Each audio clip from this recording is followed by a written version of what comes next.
तो हम लोग ये क्वेश्चन पे करना चाहते हैं। हमारे पास एक कंटेनर है जिसमें रो डेंसिटी का लिक्विड भरा हुआ है। ये लिक्विड बाहर निकल रहा है कैसे? दीवार में होल कर दिया है, होल का एरिया स्मॉल ए है, ऊपर टॉप वाला एरिया कुछ भी नहीं बताया, तो हम ऑटोमेटिकली अपना ये एज्यूम करेंगे कि ये नॉर्मल केस होगा जिसमें होल जो है वो छोटा होता है काफ़ी, तो होल का एरिया लिक्विड के टॉप वाले एरिया से काफ़ी कम होगा। ठीक है, अब ये जो होल किया है ये टॉप से h गहराई पे किया, तो ये बताओ जो लिक्विड बाहर निकलेगा, ये बाहर निकलने वाला लिक्विड कंटेनर पर कितना फोर्स अप्लाई करेगा। क्या मतलब फोर्स कहाँ से आ गया? बहुत आसान है, ये कंटेनर के अंदर जब लिक्विड है तो वो रुका हुआ है, जब ये कंटेनर से बाहर निकला तो इसके पास कोई वेलोसिटी आ गई। रुकी हुई चीज के पास वेलोसिटी कैसे आएगी? जब कोई उस पर फोर्स लगाए। तो जो कंटेनर है वो बाहर जाने वाले लिक्विड को बाहर फेंकने के लिए उस पर फोर्स बाहर की तरफ लगाएगा। जब कंटेनर लिक्विड पर बाहर की तरफ फोर्स लगाएगा तो बदले में न्यूटन का एक्शन रिएक्शन वाला लिक्विड कंटेनर पर वापस फोर्स लगाएगा। तो कंटेनर लिक्विड पर राइट साइड में फोर्स लगाएगा और बदले में लिक्विड कंटेनर पर लेफ्ट में फोर्स लगाएगा। वही फोर्स हमें बताना है। तो क्लास को रोकें और जवाब निकालने की कोशिश करें।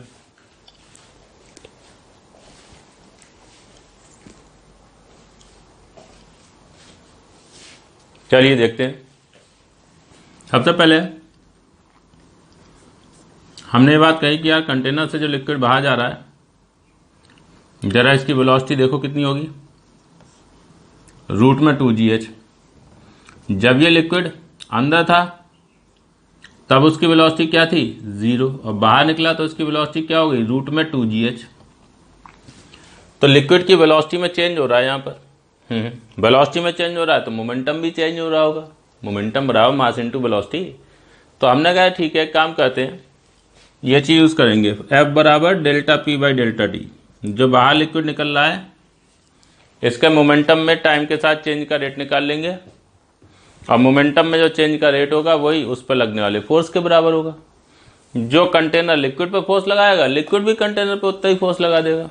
हाँ सही है, वो तो एक्शन रिएक्शन चलेगा। चलिए, तो मैंने कहा भाई ऐसा है, मैं एक टाइम लेता हूं डेल्टा टी, और डेल्टा टी समय में कितना लिक्विड बाहर निकल गया वो देखते हैं। तो delta V by delta T बराबर ए इंटू वी। ये डेल्टा वी क्या है? वॉल्यूम ऑफ लिक्विड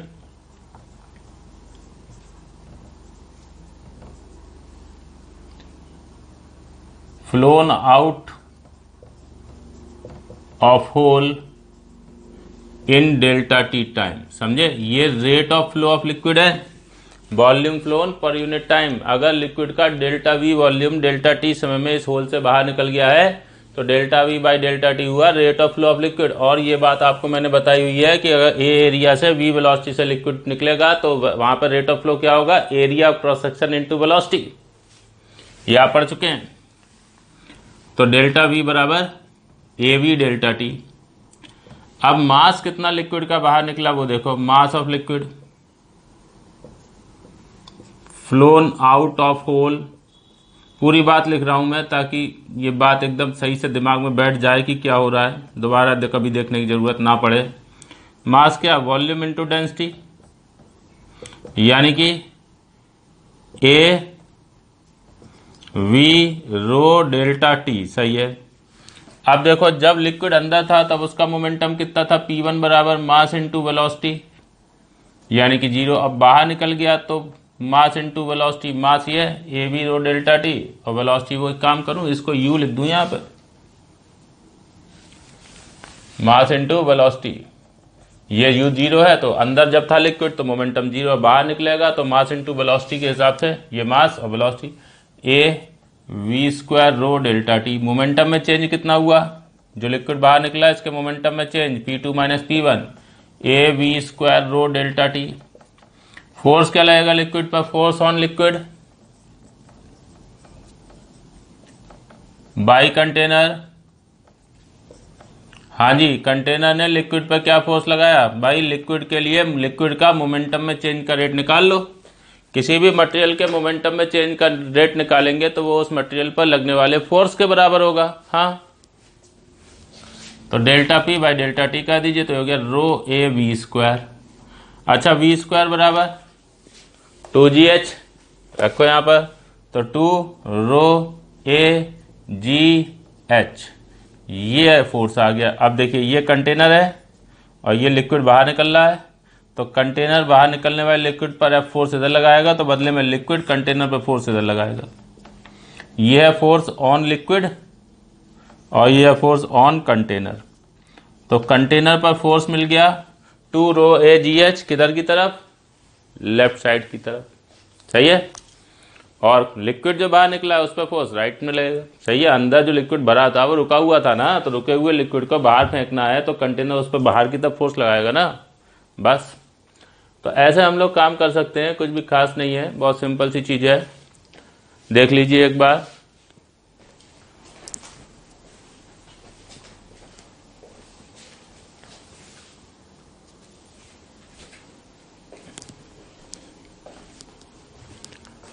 तो हम लोग ये सवाल यहाँ पर देखते हैं।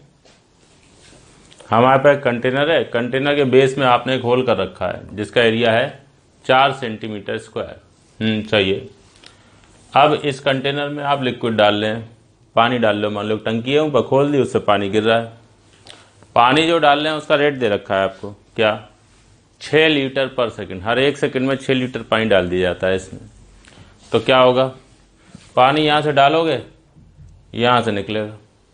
हम ये देखेंगे शुरुआत में ये कंटेनर में जब खाली था ये कंटेनर, तो इसमें पानी का लेवल बढ़ेगा, लेकिन एक मैक्सिमम लेवल पर जाकर पानी की हाइट फिक्स हो जाएगी, कांस्टेंट हो जाएगी।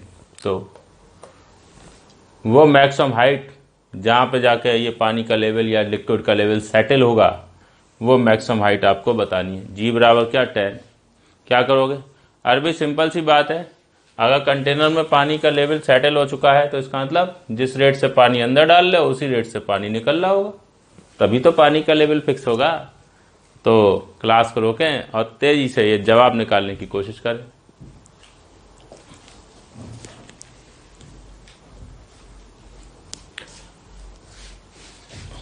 ठीक है, तो आप लोगों ने जवाब निकाला होगा, कुछ देखते हैं सही है कि नहीं। तो अपने लोग पहले ये बात कहते हैं कि यार कंटेनर में जो लिक्विड है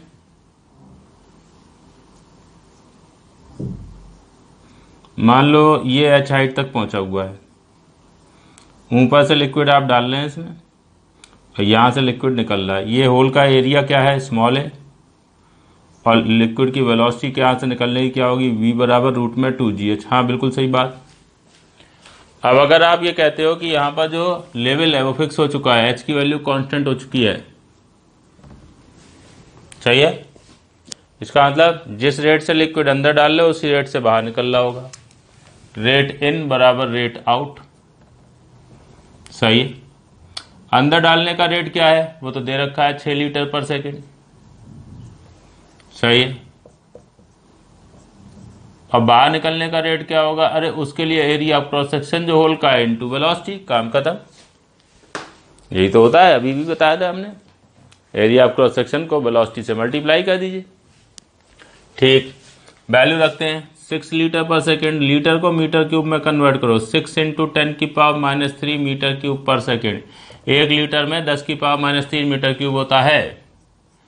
area of cross section 4 centimetre square, तो 4 × 10⁻⁴ मीटर स्क्वायर, और वेलोसिटी रूट में 2GH। ओके, यहाँ से आपको मिलेगा ये 10⁻⁻ से इधर गया तो ये हो गया 60/4 यानी 15 बराबर रूट में 2GH, स्क्वायर कर दो, 225 बराबर 2GH। जी की वैल्यू भी रख दो यार, 10 दे रखी है, ठीक है। तो यहाँ से H आ गया आपके पास 225/20, ये हो गया 22.5 और उसका आधा 11.25 मीटर। ये जवाब है, देख लीजिए। इतनी हाइट पे लिक्विड जो है वो सेटल होगा। इस हाइट पे जब लिक्विड पहुंच जाएगा तो जिस रेट से लिक्विड अंदर घुसेगा उसी रेट से बाहर निकलेगा और लिक्विड का लेवल यहाँ फिक्स हो जाएगा। वही वो मैक्सिमम हाइट होगी जहाँ तक लिक्विड पहुँचेगा। अरे भाई आप ऐसे सोचिए ना कि पहले कंटेनर खाली था, तो यहाँ से लिक्विड डालोगे तो पानी इसमें स्टोर होने लगेगा, क्योंकि हाइट इसमें अभी कम है, मान लीजिए बहुत कम है, तो बाहर निकलने की जो वेलोसिटी है वो बहुत कम होगी, बहुत धीरे धीरे पानी बाहर निकलेगा। तो शुरुआत में तो इस कंटेनर में पानी का लेवल बढ़ेगा, क्योंकि आएगा खूब सारा पानी और निकलेगा बहुत कम। जब ये पानी का हाइट इतना पहुंच जाएगा तब ऐसी सिचुएशन होगी कि जिस रेट से पानी अंदर डाल रहे हो उसी रेट से बाहर निकल रहा है, तो कंटेनर में जो लिक्विड का लेवल है वो फिक्स हो जाएगा। और वो मैक्सिमम हाइट ये रही 11.25 मीटर। ठीक है,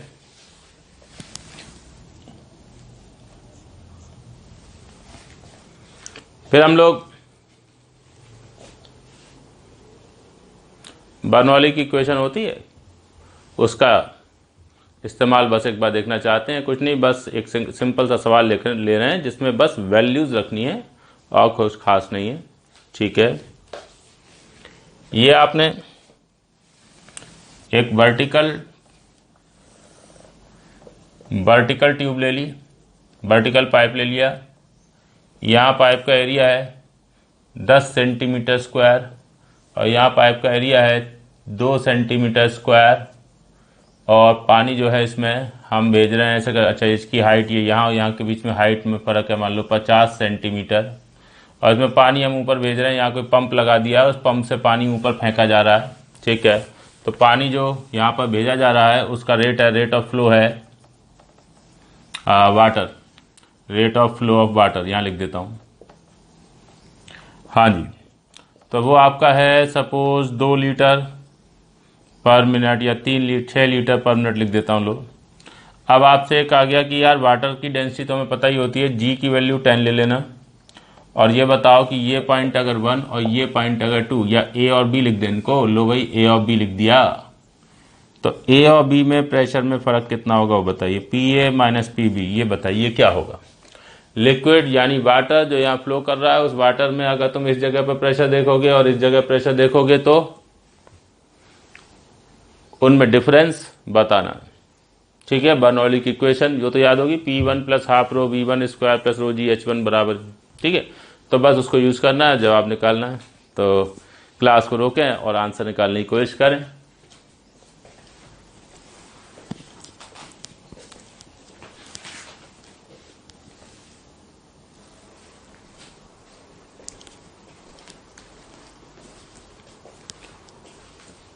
तो हम लोग ध्यान देते हैं, ये सिचुएशन है हमारे पास। अब इसमें क्या है कि भाई ये पाइप में लिक्विड फ्लो हो रहा है, मैं भी देखो ऐसा है, ये पॉइंट है ए, ये पॉइंट है बी, तो मैं एक काम करता हूँ, बर्नौली की इक्वेशन लिखता हूँ, P A plus half rho V A square plus rho G H A बराबर P B plus half rho V B square plus rho G H B. हाँ ठीक, ये बर्नौली की इक्वेशन होती है। आपने इसको अप्लाई किया यहाँ पर लिक्विड के लिए, ए और बी के लिए, तो आपको चाहिए P A minus P B, वो एक तरफ कर लो, बाकी लोग दूसरी तरफ। Half rho V B square minus V A square plus rho G H B minus H A. अब जरा इसमें देखो क्या चीज़ तुम्हें नहीं दे रखी है, जैसे रो वाटर की डेंसिटी हो तो पता होती है 1000, कोई प्रॉब्लम नहीं।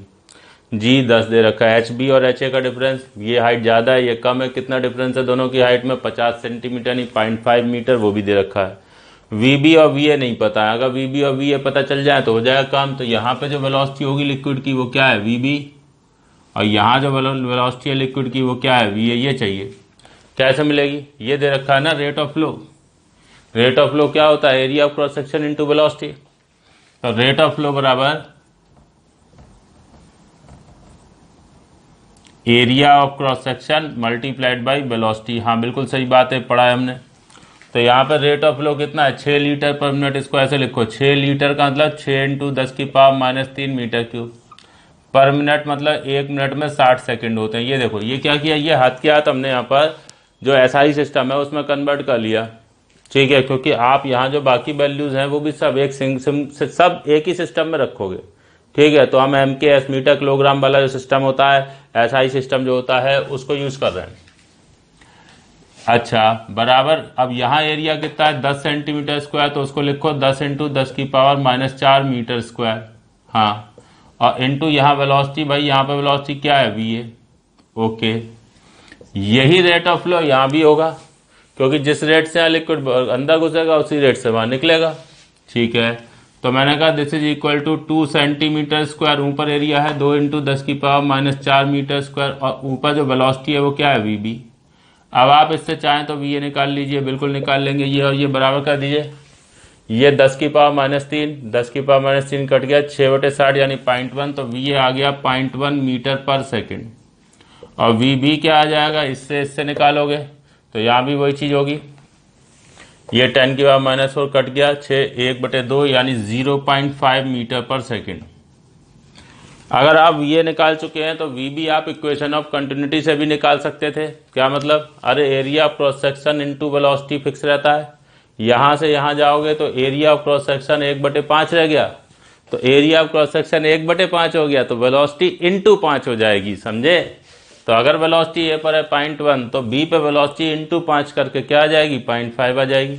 ओके, अब मैं क्या करता हूँ, अब मैं यहाँ पे बस वैल्यू रख दूंगा, काम हो जाएगा। तो P A minus P B बराबर हाफ इंटू रो का मतलब 1000, वी बी का स्क्वायर यानी 0.25, ये थोड़ी जगह कम है नीचे लिख देता हूँ, P A minus P B बराबर हाफ इंटू 1000, वी बी का स्क्वायर यानी 0.25, वी ए का स्क्वायर यानी 0.01 plus rho into G into H B minus H A यानी 0.5 मीटर। देख लीजिए बी और ए की हाइट में फर्क, ये आ गया हमारा जवाब। जो भी ये जवाब आ जाए, ये 0.24/2 0.12 इंटू 1000 कितना है, 120 ये आ जाएगा, और 5000 ये आ जाएगा, तो 5120 आ गया न्यूटन पर मीटर स्क्वायर। जितना भी आ जाए, लग तो यही आएगा, बाकी कुछ है ना, देख लेते हैं। 0.24 0.12 इंटू 120, और ये हो गया जाकर 5000, हाँ 5120। और चूंकि आपने सारी चीज़ें मीटर किलोग्राम वाले सिस्टम में रखी थी, तो उसमें pressure force upon area Newton पर मीटर स्क्वायर में ही मिलेगा। देख लीजिए, ये ऐसे हम बर्नौली की इक्वेशन जो है वो अप्लाई करके काम कर सकते हैं। चाहिए और देखते हैं।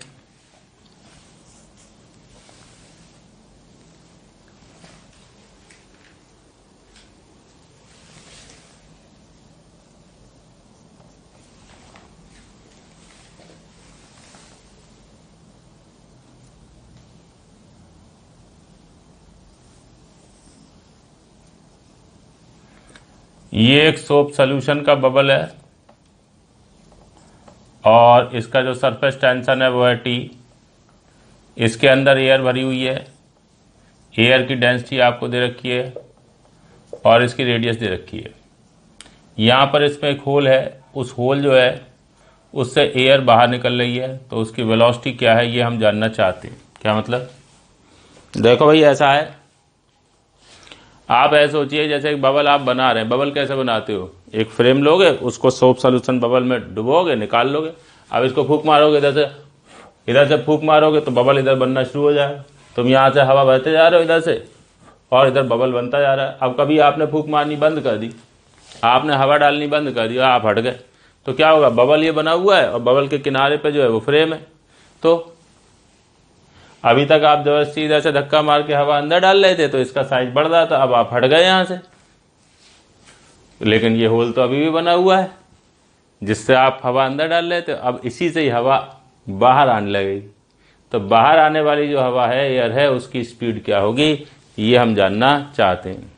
यहाँ पर हम ये बात कहना चाहेंगे कि जैसे हम लिक्विड्स का नाम लेके ये सब पढ़ते हैं, इक्वेशन ऑफ कंटिन्यूटी पढ़ते हैं, या फिर जो है बर्नौली की इक्वेशन वगैरह पढ़ते हैं, तो ये एप्लीकेबल फ्लूइड्स के लिए होती हैं। एक्चुअल में ये सब क्या है, ये फ्लूइड्स के लिए बात हो रही है, जो भी हो रहा है। तो नाम लेते हैं लिक्विड का, बट ये एप्लीकेबल होती हैं फ्लूइड्स के लिए। फ्लूइड्स मतलब लिक्विड्स के लिए भी और गैसेस के लिए भी।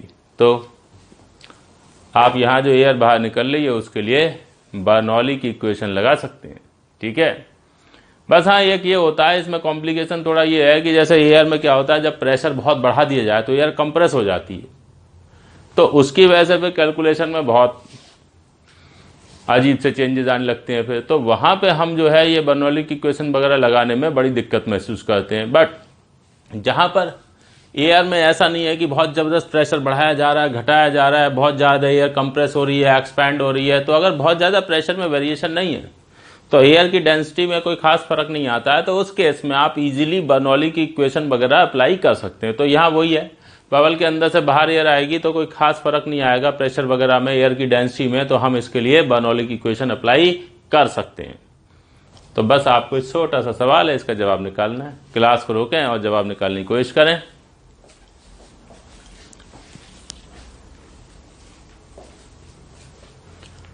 हाँ जी, चलिए देखते हैं।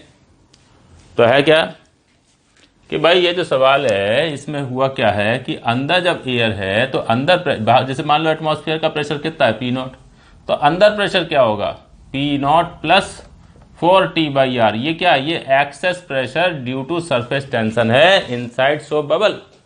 ये सरफेस टेंशन हमने पढ़ा हुआ है, उसमें हमें पता है सोप बबल उड़ रहा होता है तो उसके अंदर जो प्रेशर होता है वो बाहर से 4T/R ज़्यादा होता है। हाँ, तो अगर ये बबल जो है उसके अंदर से एयर बाहर निकल रही है तो अंदर जो है इनसाइड एयर उसका प्रेशर है P0 प्लस 4T/R, और इनसाइड जो एयर है उसकी वेलोसिटी क्या है, 0। और आउटसाइड जब एयर आ जाएगी तो बाहर निकलोगी एयर तो प्रेशर क्या हो जाएगा, P0। अरे बाहर आ गए तो बाहर तो एटमॉस्फेयर है ना, प्रेशर P0 होगा। और बाहर जो स्पीड है अभी वो आपको बतानी है। बस अंदर से एयर बाहर आ रही है तो अंदर से बाहर आ रही है, तो आप इसमें क्या बर्नौली की इक्वेशन लगाएंगे। हाइट में कोई फर्क मानेंगे नहीं, क्योंकि यहाँ से अगर एयर यहाँ आएगी तो हम ये कहेंगे यहाँ और यहाँ पे हाइट में कोई फर्क नहीं आया। तो ऐसे में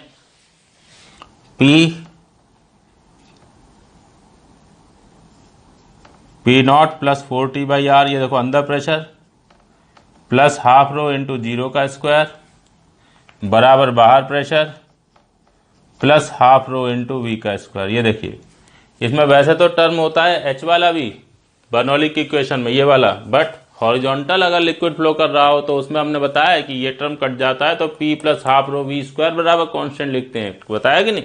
तो बस यहाँ वही चीज़ है।